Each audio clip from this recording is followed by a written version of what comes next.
Well, howdy folks, and welcome to another fun-filled episode of the Maddfuzzy Podcast. I am your sock-obsessed host, Marta, and this here is a knitting, spinning, and hand-dyeing podcast that I bring to you every so often from Maine. Hi! I'm Marta, as I said. This podcast has a group on Ravelry if you'd like to go over and join the fun. I also have an Instagram, which is more for my yarn.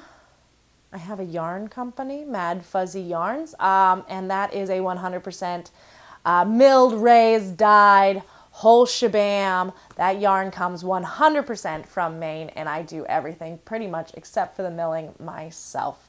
And I'll talk a little bit about that later because I do have some news and things like that because it has been forever. I think it had at least been 3 months since I last recorded. I was going off for Christmas stuff, I think. Anyway, I have moved again since then, believe it or not. I have moved now every 4 months for the last 16 months, but I have signed a lease here in this place, so I should be here for at least 6 months.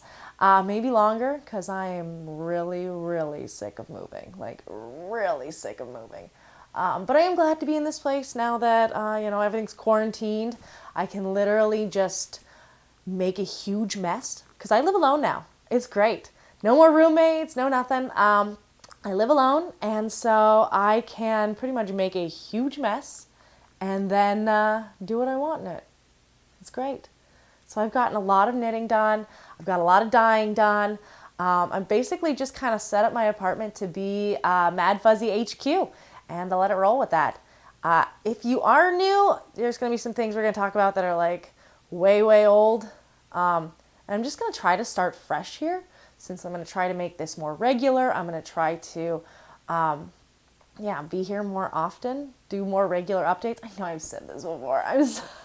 All you returning viewers know that I am clearly lying to you. Or they are pipe dreams. Either or. I'm going to try. I'm going to try really hard because I can leave my stuff set up and whatnot. So, fingers crossed, we're going to kind of start fresh. But that does mean I'm going to wrap up the Skeindeer All Year cowl. Yeah, you thought I had forgotten. No, I'm just really bad at hosting knit-alongs, I guess. I didn't do a single Skeindeer project. I am going to announce a bunch of winners, and we'll move forward with that. I am not going to launch another knit-along because, golly, I don't even know if I can handle what I have going on already. Like most of you, I am quarantined away here and getting lots of knitting done, so this will be a little bit bigger of an episode. I am also bored out of my skull. And therefore, I decided to go all out makeup today. This is glam face. Yeah, so if you have an endless amount of time and makeup, you can really go all out. So that's why you're getting this today. You're welcome. I want to talk about a few things. So I actually did make a little bit of a outline here so I can stay on track. I want to thank you all who shopped my Etsy shop. I do have an Etsy shop, Maddfuzzy Yarns. There is a link down there. I always post my show notes down in the description bar. So if you want to follow any links or anything, go ahead and do that down there. So there's new yarn up in the shop. If you want to check it out, I want to make a big thank you to everyone who has already shopped. Thank you so much. I can't believe it. I am currently unemployed. I was a bartender. That is no longer something that happens. So I am taking this time to try to propel my business. And thanks to you guys, it's kind of working. So thank you from the bottom of my heart for supporting my shop and buying skeins there. There will be updates happening regularly. So keep an eye on that. The Skeindeer All Year. So let's talk about that. There were some prizes that were donated. I am going to do there was only 8 entries total, and I blame myself. I did not get any momentum going on this at all. There were really 4 people that just held it down. So I randomly drew numbers for the first and second and then the grand prize. So First prize is this skein of my Maddfuzzy yarn. This is my Old World DK, which is a BFL cross wool. I get it from New Beat Farm in Knox, Maine. It is a nice 2-ply soft sweater yarn. I have it in solids available in my Etsy shop if you do want to go ahead and buy some of this. It is a great sweater and shawl yarn. I highly recommend it. Hats too. So the first prize is going to be this one. And that winner is, I believe it is No Scrub 58. That's NOSCRBS 58. And because I have been gone for so long, I am actually going to contact you guys. I'm going to write you a message on Ravelry and be like, hey, you're the winner, because, I don't know, maybe you have given up on me. I wouldn't blame you if you did, but I'm going to reach out to you this time so you'll know that you received this. So, all right, second prize was a donation. Thank you very much. This was by Verna and Birdie Yarns. There was a 2 skein set here. These are Canadian yarns. She was so kind to send them. So I am going to send these off to a new home. And the winner is Aunt Debbie, ANTDEBBIE. And I'm putting these down here on the bottom. So if you're a visual person, you can read it. So if you're Aunt Debbie, you are the winner of this gorgeous Canadian yarn, hand dyed. And there's her contact information is on it so that you can make sure if you do want more, you can shop her shop. All right. And then the grand prize, which was so much fun. And actually, I've dropped one of the skeins off the edge of my couch. It was sitting on the armrest. But it's a set of 3. There's a dark one here, too. And these are by Lynn's Fine Yarns. They're gorgeous. Stellina base and blue to dark blue-black. There are 300-gram skeins, so this really is an amazing prize. And I am really happy to... you made a lot of entries, Honey Bunny. You've been a big winner. You have, carried this cow on your shoulders.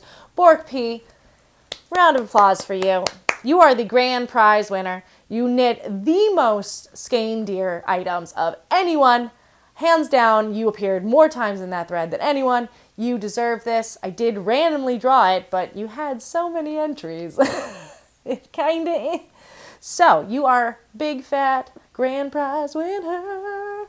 Way to go, Bork P. I am very certain that I have your address because I have sent you stuff. But I will be contacting you on Ravelry to make sure that you know, in case you have given up on me, you're a grand prize winner. Awesome. And that kind of wraps up my administration. And that cow. I'm going to lock the threads. It is done. We made it through. Winners have been drawn. Thank you so very much for the people who carried this. You're the best. Really you are. I want to talk a little bit about the New England Farm and Fiber Festival. I'm not sure if I'd even signed up for it when I recorded last, but I did that. It was down in Boston. This is the second time I did it. And it turned out so amazing. So if I do have any new viewers, I did get a bunch of emails, and so I sent out an e-newsletter letting people know a new episode was up. So if there are new viewers from that festival, it is great to see you again. Thank you so much for pouring out and coming out, and there was so much support, and it was amazing. There was people from last year. There were new people. And I had the best booth. Last year I was down in this little kitty nook and I was on a table. But this year they actually put me into one of the stalls at the Boston Public Market. So I was out of the way, but right as you came in the door. It was perfect. It was the best spot in the entire festival. I totally lucked out. I don't know. The yarn gods were smiling down upon me and decided that I need a really good booth. And then all this happened. COVID-19, no more festivals. So I had planned not to sign up for any fiber festivals this year. I really wanted to do New England, but I wasn't going to do Fiber Frolic, and I wasn't going to do Machias. And the reasoning behind that was that I really need to focus on my actual job, which was bartending, and I needed to not take any days off this summer because I really want to buy a house. So I was going to just work really hard during the tourist season, make a bunch of money, and then, pick this back up next year, because the sooner I get a house, the sooner I can get a mill, So I was prioritizing, and festivals were really going to be cut out. So I had decided not to do festivals, and now it looks like there aren't going to really be any festivals. That kind of worked out in my favor. Unfortunately, though, I also don't think I will have a job. So you're not going to see me in Publix a whole lot, but you are definitely going to see a lot more action on the Etsy shop. So keep an eye out on the Instagram. As I said, I'm at Maddfuzzy on Instagram. Go ahead and follow. We're getting quite a few followers there. I think I'm going to do a big 1,000 follower giveaway and whatnot. So if you haven't started to follow me there, do, because the closer we get to 1,000, the closer I am to giving some yarn away. All right. I also wanted to talk about, Christmas is coming. As I say this in April. And I love Christmas, I do. But I wanted to do another Advent swap. I didn't do one this year, just because life was terrible. And I'll talk a little bit about why my life has been so hard and where I've been and whatnot at the end of this, because I don't know if you're interested, but I feel like some of you are close friends and do care about what I've been doing, so I will give a nice life update at the end. But does anybody want to do an Advent swap? I'm not going to limit it to domestic. I really had a lot of fun doing international last year, or 2 years ago. But if anyone would like to do an Advent swap with me, DM me on Ravelry, email me, DM me on Instagram somewhere, and we can start kind of planning it out for next year, or for this Christmas. There we go. Yeah. If you're interested. I'm just going to put it out there. I'm going to give you a head start on knowing what I'm doing. Maddfuzzy's been doing great. Now that I'm in this new space, I have been dyeing a whole bunch. So I have all these new skeins behind me. They need to be labeled and some of them need to be named, but that will be my next update. And hopefully there will be a podcast showing them all before then, as I am going to podcast regularly. Gonna do it. Yeah. So we'll go over that another day. I'm just gonna move some things. Okay. Let's talk about whips. That was a lot of administrate, but yeah, let's talk about some whips. I have been knitting now. There was a long period of time where I was living at the lake house, and the ceiling in the basement had leaked. There was a leak in the sink, and it had slowly dripped into the ceiling and saturated the whole ceiling, and all of a sudden it just down on everything. And thankfully, it only hit things that were plastic. And nothing was ruined. No yarn was touched. Because I was in Montana when this happened. I had no idea. And because I lived in the basement, my roommate lived upstairs, he really hadn't checked down there while I was gone. So it could have been a while before anyone noticed, and I could have ruined a lot of yarn. But it didn't.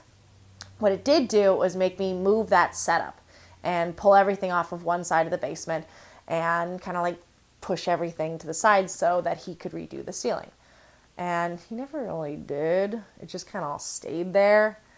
So it was really hard for me to see my yarn, to get to my yarn, to podcast, to even be creative. And in the house, I felt really trapped because I was just kind of renting this room and I was at his whim. I could be thrown out at any minute kind of a thing. I had no legal standing.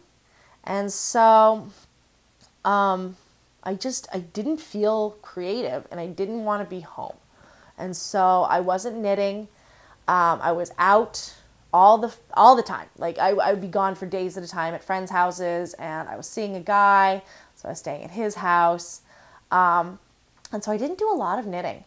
And so when I finally did have to stop, thank you COVID-19, and be home, I started finishing up a lot of stuff, and I got a lot of stuff done. So there's a bit of knitting. I'm excited, and there's some things that you would never expect me to make. Yeah, it's exciting. We'll start with the whips, and we'll start with an easy whip. So this is, I think I showed you this last time, but honestly, I don't even remember anymore. I don't know if you remember anymore. Does anyone remember?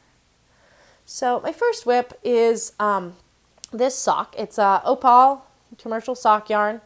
I bought them a while ago. It's got a fish lips kiss heel that I did in garter stitch. I don't really like these. They don't fit too well, but they'll make maybe a good gift sock. So I finished that one. I have not woved it in the ends, but I pretty much to the heel on the next one.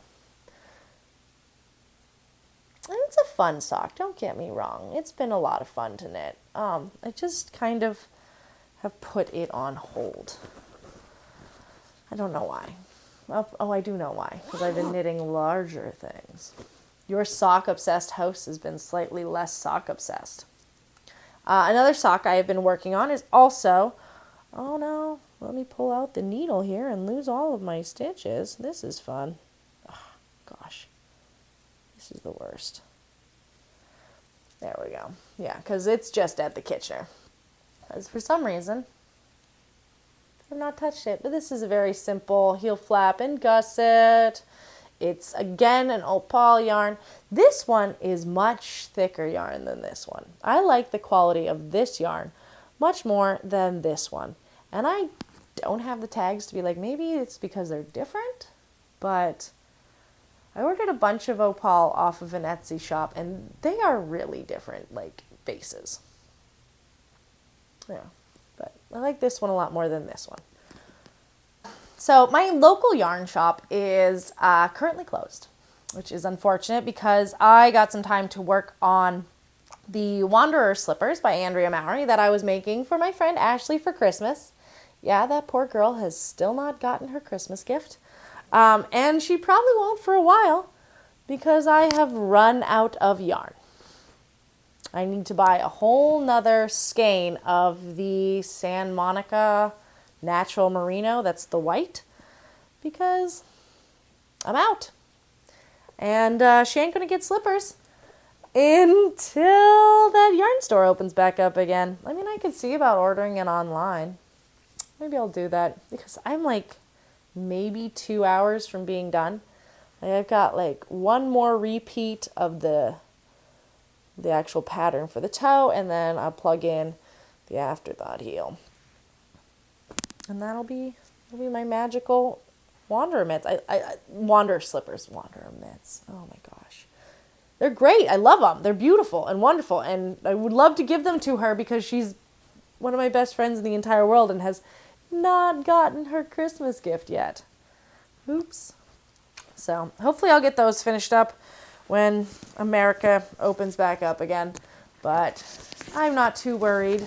I have lots of things to knit on.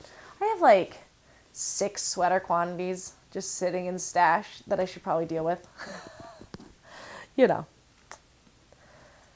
Another thing. Oh, let's see. Do I have any other works in progress? I do. I have one more work in progress, which is very cool. I am currently making the wilderness sweater. Yeah, you heard that. A sweater. I have been making quarantine sweaters. I have made the wilderness sweater, which is a pattern by, I believe, Valley Knits. All these will be linked down in that description bar. That's where I put all my show notes. Check it out. It is from bottom up. It is a Lopi style sweater. I am using, I'll show it to you for now. Ooh, looks pretty good on the screen. This dark blue here is the original Lopi by Reynolds. This was a gift from a friend. She was going to make a sweater out of it. Hi, Claire, if you're watching. She was going to make a sweater out of it, and it just wasn't right for her. And so she gifted me like 8 balls, which is plenty. So the dark blue is that, and then the light blue is, oh, I had the tag. What did I do with it? See, this is what happens. I was so prepared. Oh, there it is. Is Let Lopi, which is much thinner. It's actually half as thick. So there are like, let's see, this is a 50-gram ball. There are 100 meters. And this is a 100-gram ball, and there are like approximately 100 meters. So basically, I needed 2 strings to do everything. And fortunately, when I got the Let Lopi, which was a gift from my cousin from Iceland, actually he stopped in Iceland and bought it. He bought 2 balls of everything, which was so smart. So I'm actually holding the yarn double for the color work, which was a lot in this because it's, 3 color work at this point. I had 1 ball with the blue and then 4 balls of the light blue and the purple. And I was really glad to be through that. I probably have another 4 or 5 inches before I start doing the sleeves and whatnot, but it's working up great. I'm loving it. It's so fast. Because I finished another sweater, believe it or not. This is my second sweater in quarantine, and that was a sport weight sweater. So this, in contrast, is just flying. Wow, I'm getting nicely blown out here. Sorry about this. This is not going to be my usual setup, I don't think. I'm going to try to figure something else out, but I have this gorgeous 1835 farmhouse I'm living in. I rent like half of it, and there are just windows in this living room. So I've got like 1 big window right here and then 2 big windows there. And so lots of natural light. I am not using any artificial light today, and it's a gray and blustery day. So I think this is going to be a nice spot to podcast from. I want to work on my backdrop and whatnot, but I thought, if I don't get a podcast out today, I'm just going to keep putting it off forever. And then I'm not going to have a second one or a third one. So getting it done. This is not a permanent setup, but I'm digging it. It's all right. Pretty bright though. So that's the start of my wilderness sweater. And I think it's going to be gorgeous. I did not swatch. I did not swatch for any of the sweaters, actually. The first one came out really big. So I dropped down a needle size for this one and an actual size. So I am knitting the small instead of the medium. And it seems to be turning out okay. We'll see. I'm in quarantine. A carefree lifestyle. Don't swatch in quarantine. Just knit. Just need to knit. My new house has a loner cat. So there's this cat. And it doesn't really belong to the owners of the house. Like some friend dropped it off some years ago. And they feed it and they have its litter box because they have other cats. But it just breaks into my house. Hangs out on the couch. So I do kind of have a pet now. That's who I've been talking to mostly. Hanging out with this loner cat and knitting by myself. I am an extrovert. I'm not going to lie. Quarantine has been rough. If it wasn't for being able to talk to my friends on the phone, I would have completely gone nuts. Like castaway nuts. Talking to balls of yarn. But currently I'm just talking to a cat. That's not crazy at all, right? No. All you cat people out there, you're like, no, girl, I talk to my cats all the time, even when I'm not in quarantine. So, I have a friend. It's Dandy. She's adorable. She's like one of those cats that you can rub her belly forever and she never flips out on you. She doesn't scratch. She just yells in the morning. Oh, and I don't know if you could hear that. They have dogs too. And the dogs can hear me and they whine on the other side of the door. It's I don't know. I like having noises around me. I'm not annoyed by it. It just makes me feel less alone. But anyway, that I'm completely off subject. Let's start with some finished objects. I do have a couple of finished objects. So my first finished object, I haven't blocked this. And I might not. I might just start wearing it. It was going to be a Christmas gift for the guy I was seeing. But then at the beginning of quarantine, we broke up, so he's not getting this. This is on my yarn. This is Maddfuzzy, and this is my 100% Clune Forest base, so that's my squish fingering. And this is the Patrick beanie, I believe. Let me see. This is the Patrick beanie. And the Patrick beanie is a free pattern, I believe, by Jan Rich of Jan Knits. So again, that'll be linked down there. And it's a really fun little pattern. Nice rolled brim. Let's put on. But he had just the most amazing blue eyes. And so I made him this hat thinking it would do wonders for his blue eyes. And turns out he was just not a very nice guy. So, no hat for him. Hat for me instead. Or maybe it'll be a Christmas gift for someone else with fabulous blue eyes. But he's never going to get it. But I did finish it. That's the Patrick beanie. And last but not least on my finished objects. Are you ready for this one? I don't think you guys are ready for this. I finished an effing sweater. Finished it. So this is my yarn as well. This is my 100% Clune Forest. This is my squish fingering. And this is a colorway that does not actually exist. I had put it in an e-roaster when I was prepping for one of my events, and then I just forgot about it. And so it just sort of sat there for a few weeks. So it is never recreatable. And so when I did do this and I decided, I'm not going to throw away yarn. Like, who throws away yarn? That's insane. So I decided I'll make myself a sweater and I'll have it as a shop sample to show people kind of what the fabric is like. This is a Tin Can Knits Flax Light in theory. Because I am such a loose knitter. All right. Backtrack a little bit. I didn't swatch. I'm a very loose knitter. I went down 2 needle sizes, I believe, which was great. I'm really glad I did. I went down 2 needle sizes and I knit a size that was like 3 inches smaller than mine.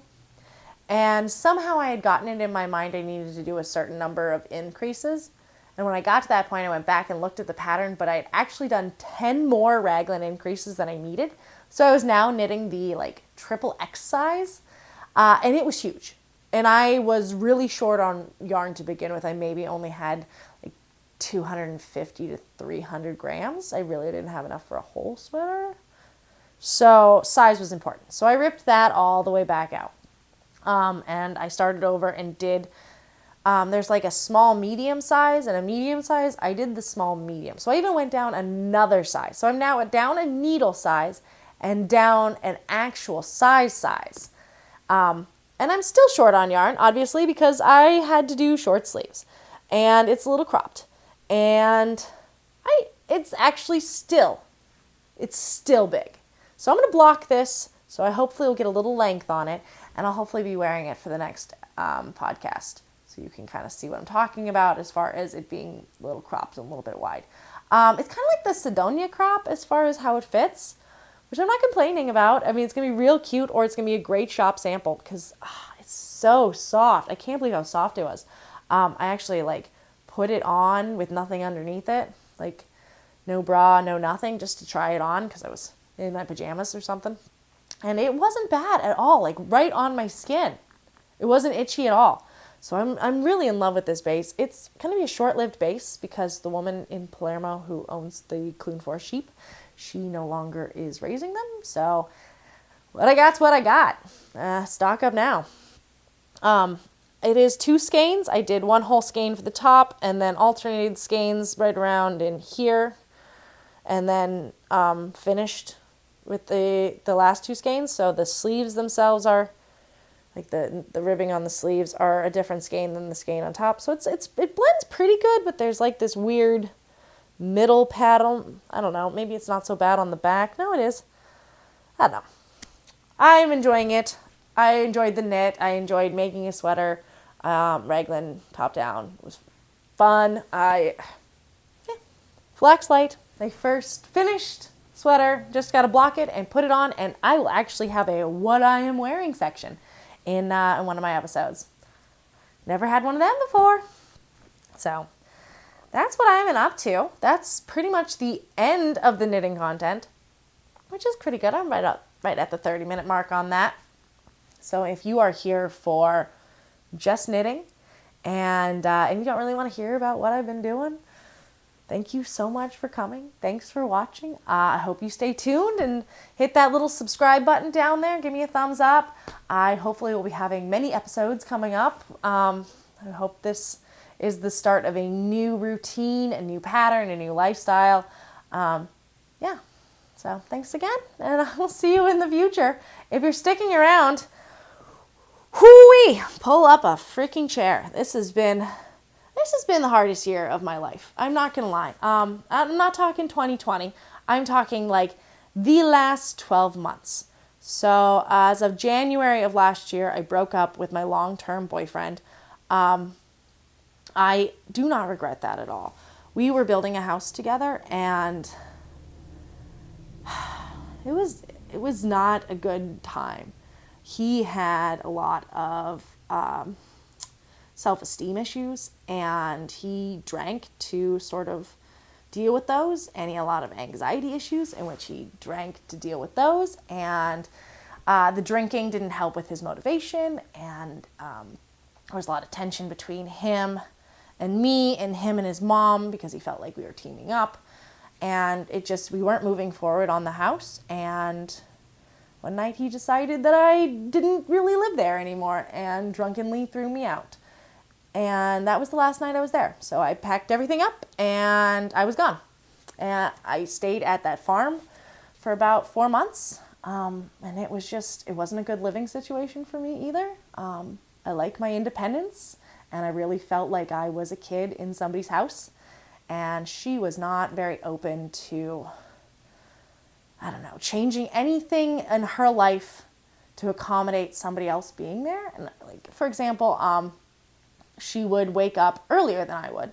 I'm not a late sleeper, but she'd be up 6:30, 7, and she would vacuum at 6:30 and 7.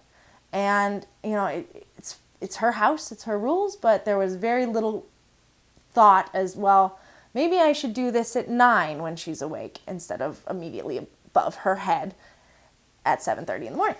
So it didn't work out well. She ended up telling me to leave. I packed and left in 4 hours and moved into the house farm.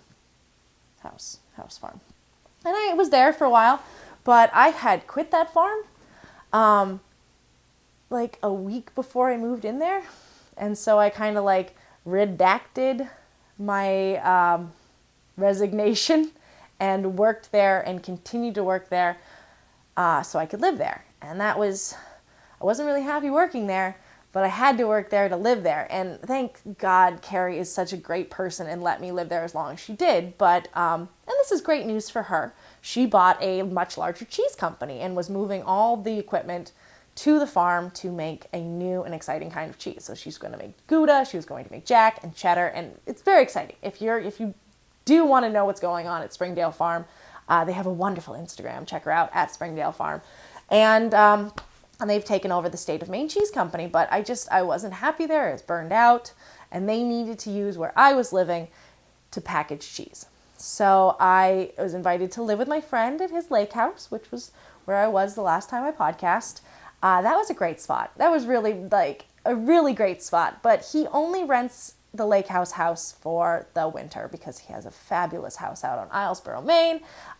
Really old, beautiful mansion, but it is not a winter house. So he was going to be leaving anyway. So I did have to find a place to live.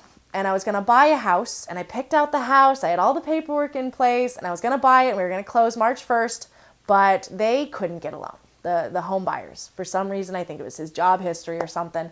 And so the whole deal fell apart. And then COVID hit. So I'm very glad I didn't buy a house because currently I am unemployed, and it would be very scary right now to be in my own house by myself and whatnot. So, the universe works in mysterious ways. At the time, it seemed like the worst thing ever. But where I'm sitting right now, I was like, man, I'm really glad that didn't happen.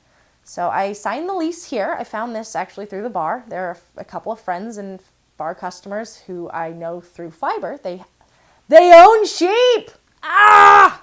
So I met them through the bar, and they have this mother-in-law apartment. And it is perfect for me. It is the perfect size. It's everything I could ever hope. And so I signed a lease and moved in here. And it feels good to finally be stopped and to stop moving and to stop stressing about what I'm going to do and stressing about, did I say the right thing to the person who could throw me out? I don't know. It's been a rough year.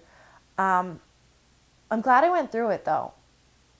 My relationship was really bad. It was really toxic, and I tried to put on a good face, and I tried to sort of drowned it with yarn and knitting and the internet and the podcast. And really, this was sort of a, how do I say this? This was a result of my unhappiness. And so I needed to escape, and the internet gave me a great way to do that, and podcast gave me a great way to do that. And I'm so glad I did. If you wonder if it'll be better, it really is. It's so nice not being in that, I'd say, emotionally abusive and drunken scenario. And I'm angry, don't get me wrong. I still have a lot to work through, because it was 8 years of my life, and I did love him, and he couldn't see anything that I had done for him. I think that was due to drinking too much and not really actually even remembering, just like blacking out. So I'm glad I moved on. And if anyone's out there being like, well, I hate where I am right now, but I don't think I have the strength to do it, you do. I didn't think I could have. The hardest thing I ever did was to say goodbye to my 2 dogs. I don't see them anymore. That was a choice I made. He said we could do joint custody, but I have been living nowhere, basically, especially nowhere that's going to allow 2 large dogs. And I don't want to see him. I don't want him to know where I am. I don't want him to be able to hold the dogs above me or use them as a bargaining chip. And so as a result, I had to say goodbye. I had to say goodbye to all of it. I had to say goodbye to the house. I had to say goodbye to his mom. I had to say goodbye to him. And I had to say goodbye to the dogs, because I needed to get away. It was a really bad place for me. And so I am slowly putting back together the pieces of my life. I don't know if there'll be a new man for me anytime soon. I mean, I did date that guy for a little while, but he was never my boyfriend. We were just kind of seeing each other. But we'll see. I'm pretty happy being single at the moment. And I don't know, I never really explained what had happened. It just kind of like changed locations, and all of a sudden I wasn't building a house, and all of a sudden I didn't have dogs, and everything was different. And I don't know, I don't really owe you an explanation, but I don't feel like it's something I can't share. I'm sure there are lots of women out there that are in terrible relationships, and all I can say is a terrible relationship is like being sick. And you put it off and you put it off, and you're not that sick, you're not that sick, you're not that sick until you're really, really sick. But the instant you go and you get help and you make it better and you make yourself better, then you realize how truly sick you were. And it was really bad. And I didn't realize how bad it was until it was gone. Like, I feel better. And that's the most important thing. And some things had to suffer. You know, my business suffered a little bit. My mental health suffered a little bit. But here I am sitting in front of you now in April of 2020 saying that I don't regret it. It was worth it. And I also want to thank you all for sticking with me while I went through this transition. I think I've come out better. And I hope that as a result of me being better, I can do more with my business and more with this podcast. And I can be more proactive in my comments and everything. But I needed for the last 8 months to really start to take care of myself. And because I couldn't take care of myself and my business and my podcast and everything, the podcast and the business did suffer. And I really want to thank you for your patience and your kind words when they came through and you said, you know, it's okay, it's fine. Don't worry about it. Just be okay. That was so important to me. And thank you for being out there. And whether you know it or not, you gave me a lot of support. So thank you. Thank you for all you Maddfuzzy viewers and friends and commenters and everyone who made my absence not feel so lonely. Thank you. I'm going to shut up about this stuff. That's basically the backstory. That's the gossip. That's the tea. It's not too exciting, you know. Some boy broke my heart. I'll be okay. Yeah. All right, well, I'm going to send you off. I hope you have a great day. I hope you have fun knitting. I hope you, as always, enjoy your knitting. Check out the Etsy shop. Follow me on Facebook. Follow me on Instagram. Follow the podcast by subscribing. Do the doodly doos. As always, leave me a message if you want. I will do my best to reply. And yeah, have a great day. Bye, guys.